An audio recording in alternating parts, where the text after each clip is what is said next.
take us through this whole situation and how did it all lead up to it, and then take us to the play that it actually occurred on. It's crazy because I actually hate that nickname, but it's funny though. It's funny though. But my freshman year of high school, I had like a stress fracture in my leg. And they told me I was good, but I played through my whole high school season, got to college, went through the summer workout with it, and didn't know. Like the whole time it was kind of like building up.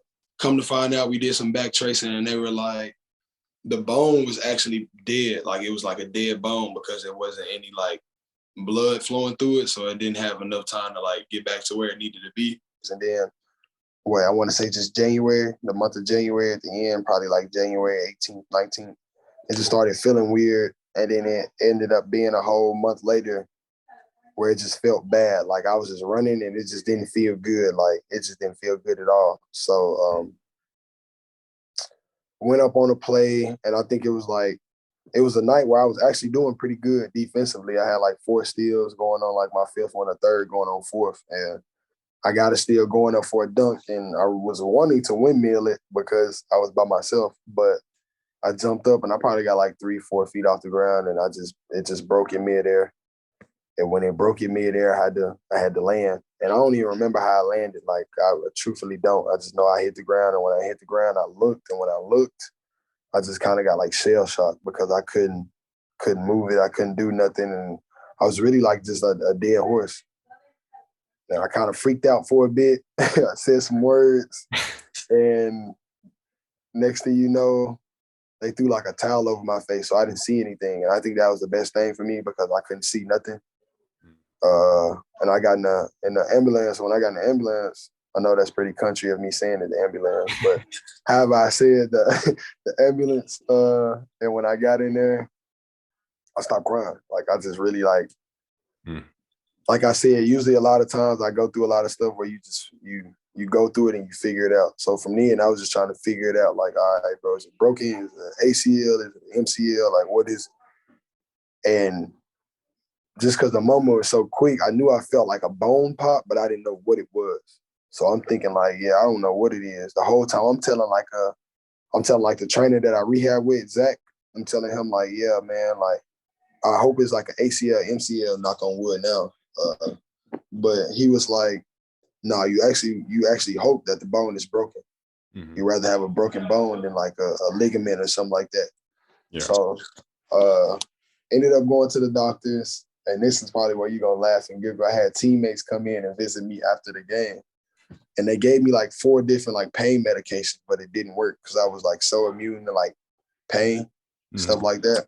I got a high pain tolerance. So they gave me like morphine. When they gave me morphine, if anybody that take morphine, they know morphine is cold and then it just gets relaxing. Like it just get relaxing.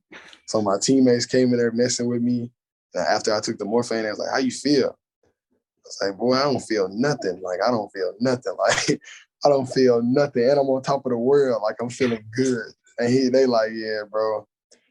I ended up falling asleep, waking up the next morning and like kind of freaking out when I woke up because I kind of forgot what happened. Mm-hmm.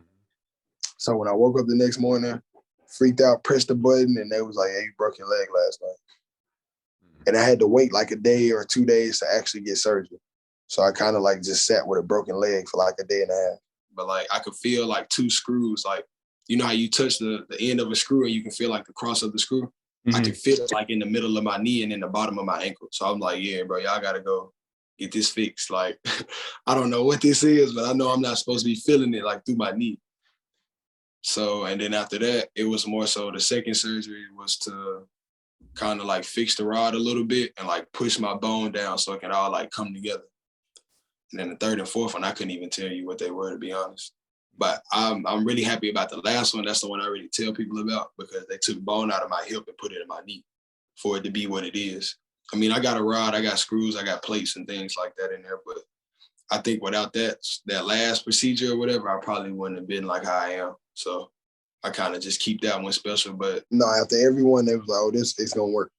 After everyone. And it just didn't. It didn't fall through. But after the last one, I told him, like, and I told Coach Barnes, I had a meeting with him, or I called him, one of the two. I can't think about it, but I know I talked to him specifically, and I was just like, if it don't work, just let me get my degree and let me be like a GA, like a grad assistant, and I'll figure it out. Like, I'll figure it out. Like I always been able to figure things out. If things didn't work, I'll just figure it out.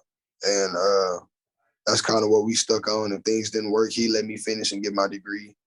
And that's all I wanted. I didn't want anything else because, like I told you earlier, I promised my grandmother that I would get it. So I just tried to stick to my promises. They all told me I probably wouldn't jump the same. Mm. I kind of thought I wouldn't jump the same. That's why, like, Coach Barnes, he used to, like, sit me in a chair. I'll never forget when I did start going back to practice.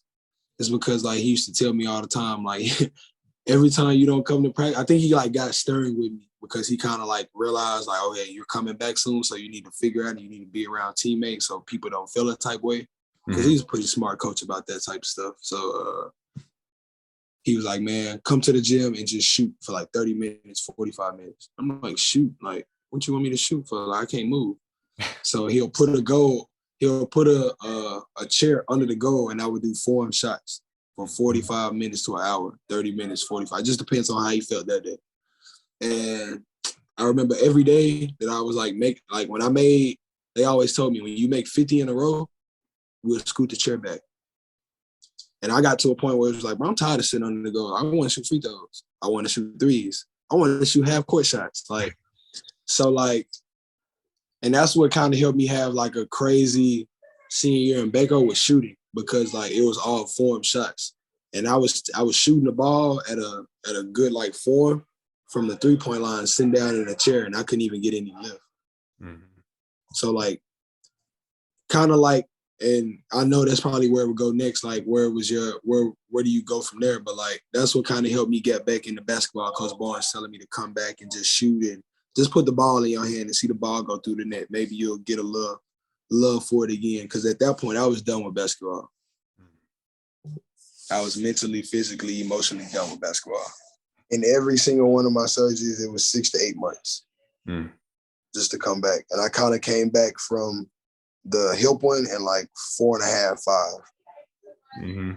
Just because the last one, it just felt so good that like I was just doing more and I kept rehabbing more.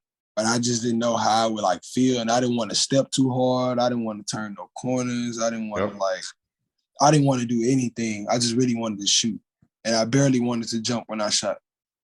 I was just real terrified. I was real scared, honestly. And I don't think I ever told nobody that. Like everybody asked me to this day, like, "Oh, how were you?" I was good. Like, but deep down, I was terrified, scared for my life. But yeah, I want to just say like when I stopped being scared and nervous, probably like my junior year. Mm-hmm. When I started figuring out, like, probably that summer, because I think I was coming back that summer. So, yeah, probably that summer, I think I just started putting little chairs in a way and jumping over chairs, jumping over garbage cans and little stuff like that. And then I just kind of gradually started getting into dunking again. If you were to come out right now and change that nickname, if you wanted to give your athleticism, your legs, a new nickname, what would that be? Skywalker. I think I heard that one time, and I think I like that one. I like Skywalker.